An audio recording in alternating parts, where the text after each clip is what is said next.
When a city experiences a continuous, unbroken wave of unsolved crimes, something happens to the psychology of the people who live there. The daily reality of theft and extortion slowly conditions the public to accept fear as the default baseline of urban life. The damage goes deeper than the crime itself.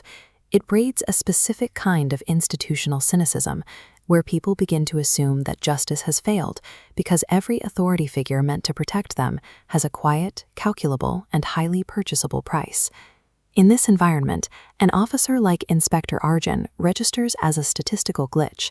He maintains an unblemished record for bravery and absolute integrity, refusing to participate in the quiet exchanges and favors that keep the underground economy moving. The syndicates rely on a predictable, broken system to operate. Arjun's presence acts as a structural threat, forcing the city's criminal organizations to shift their focus toward removing the only obstacle they cannot bribe. The strategy to remove that threat usually starts with an economic proposition. A prominent, wealthy businessman approaches Arjun with a specific offer: drop an active investigation and walk away entirely. The logic presented to him is purely transactional.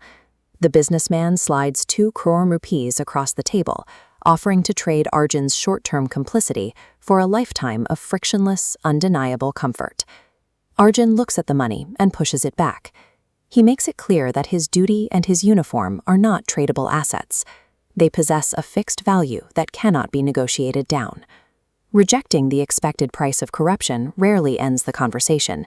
It simply triggers a systemic retaliation, a coordinated effort designed to crush the honest man who refused to move. The very next day, Arjun pays the immediate tax levied on his honesty. The syndicate orchestrates a sophisticated counterattack, releasing a heavily manipulated, grainy video to the press. It explicitly accuses Arjun of the exact crime he just refused to commit: taking a bribe.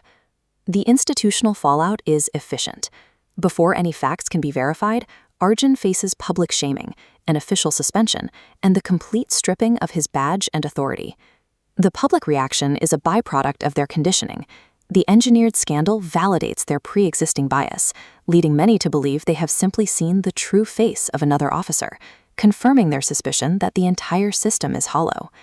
Truth is incredibly vulnerable in an environment where manufactured lies can outpace actual events and dictate the narrative before an honest person even has a chance to speak. Stripping away official resources does not stop the investigation. Arjun shifts his approach, launching a clandestine, off-grid operation right from his own home. He needs data that the syndicate missed. Using forensic recovery methods, he manages to extract intentionally deleted CCTV footage from the central crime scene, bypassing the tampered logs. He takes visual data, cross-referencing it with the geographic locations of burner phones utilized by the businessman. A hidden camera feed reveals the source. The network analysis connects the businessman directly to criminal subfactions, placing him at the syndicate center. Arjun compiles these disparate data points, the recovered footage, the location pings, and the hidden feeds, into a single, irrefutable evidence dossier. He bypasses compromised middle management and presents it directly to the police commissioner and the court. Corruption relies on fragile, superficial illusions to survive, but permanently dismantling those illusions requires the meticulous, undeniable architecture of hard data.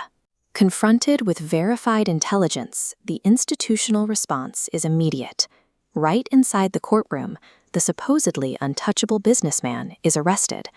The false narrative engineered to destroy Arjun collapses. The department formally restores his position, returning his badge and clearing his name from the public record. The public response is a complicated mix of shock and emerging applause. Seeing the architect of their fear physically restrained doesn't erase decades of cynicism instantly, but it provides the first tangible proof that the system is capable of functioning as intended. Public trust can be shattered and manipulated. However, it can also be forcefully restored by a single, unyielding point of integrity that refuses to bend to the prevailing narrative. Later, a young child asks Arjun a simple question. The kid wants to know how he conquered the fear of walking away from 2 crore rupees, wealth that would have changed his life. Arjun's answer frames exactly how we measure the true weight of our decisions. Money has temporary utility. It builds a house. But integrity has enduring, compounding value. It builds societal respect. Once you trade away that respect, the loss is catastrophic and irreversible. Living without honor is the truest form of poverty the human condition can experience. The tax on honesty is painfully high, and in the short term, it can cost you almost everything. But truth remains the only currency that guarantees a long-term, unassailable victory.